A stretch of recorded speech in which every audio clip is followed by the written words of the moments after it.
But what happens on the Republican side is they will use this and they will extend it and say nothing is wrong. Yes. So what is your view on that?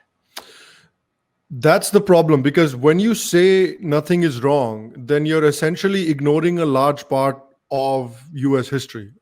Because the situation, okay, you're saying that, the conservative argument is that there is no more legal discrimination between blacks and whites. And that's true. But the thing is that that's not all there is to it.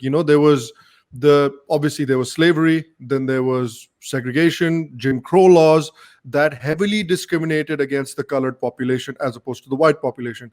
As along with that, in adjunction to that, there was redlining, where black people were forced to live in certain, underdeveloped areas of the city. So as a result of redlining, as a result of poor segregation, poor access to healthcare, education, jobs, all of that stuff, historically, for decades, you've created these pockets of cities across America where you have a very impoverished population living. And yes, I agree that, people are provided opportunities now and people are equal under the eyes of the law at this moment. But the thing is, you have created those policies and put those people in those areas. On top of that, you've declared this weird war on drugs, as a result of which you've incarcerated a large number of people for nonsense, non-violent crimes. You've broken apart black families, and then you've made those black families completely dependent on welfare. So you've said to those black families, we'll put your husband in jail. Okay, he'll do 30 years, 35 years for having an ounce of marijuana. Like if a white kid had an ounce of marijuana, he'll get a slap on the wrist and he'll be told, beta, don't do it again. That's it. But a black guy is going to get thrown in jail for 30 years. Then once that guy is in jail, that family is broken up. That black kid has lost his father figure.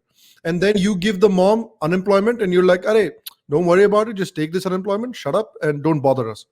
So you're creating this society that is dependent on this government handout, that don't have enough male role models. And the only role models that these kids have are these gangsters who are slinging all kinds of drugs and getting into trouble.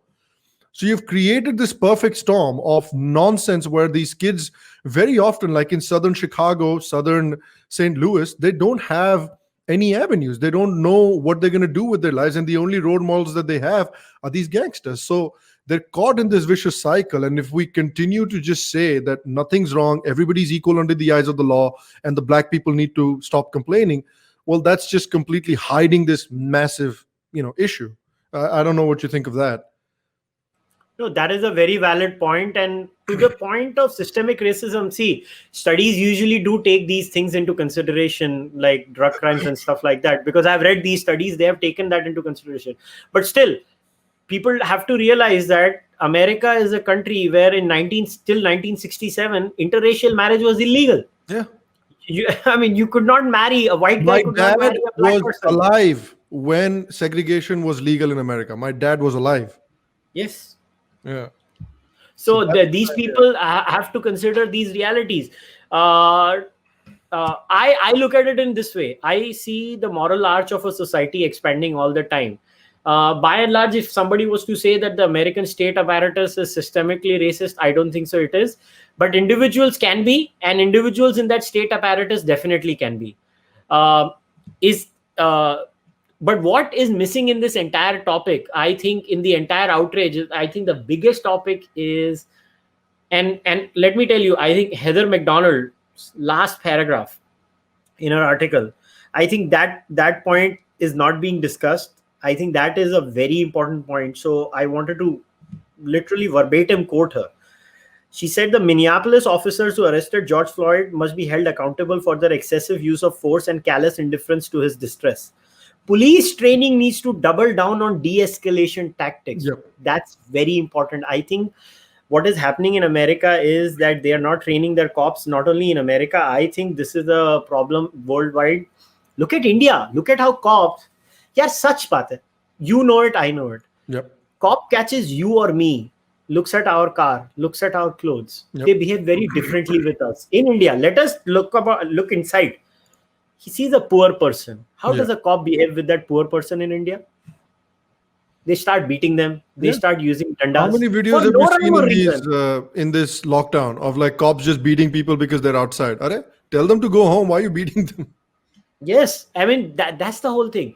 Look at how we can understand that. Look at how cops do behave in our own society, in our Yeah, own country. So yeah, I think there is some kind of if you don't want to call it racism, there is a hierarchy in American society. yeah, There is a hierarchy of rich, middle class, and poor, and disproportionately more African Americans are in the poverty category, and they are bearing the brunt of being in that poverty category. I yeah, think that is also one more factor that needs to be discussed.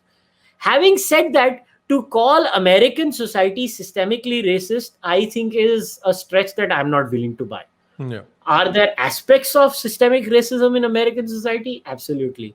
But to call it as blatantly as left wingers call it, I think it's stretching it a little too far. I don't know. What's your view? I think what they when they say systemically racist, I think a lot of these leftists, when they say systemically racist, they're saying that the government and the legal system of America is actively looking to discriminate against black people, which I don't think is true. I Yes. think what the case is that, what I already talked about is historically, because of certain policies, they've put black people in a situation, or certain black communities, let's say, in a situation where it's difficult for them to come out of that situation because they're caught in a terrible vicious circle of crime and poverty. So that I can agree with, because that is true. But the fact that, or the claim that American society is systemically racist or American legal system is systemically racist, there's not a tremendous amount of evidence to back that up. Unfortunately, there isn't.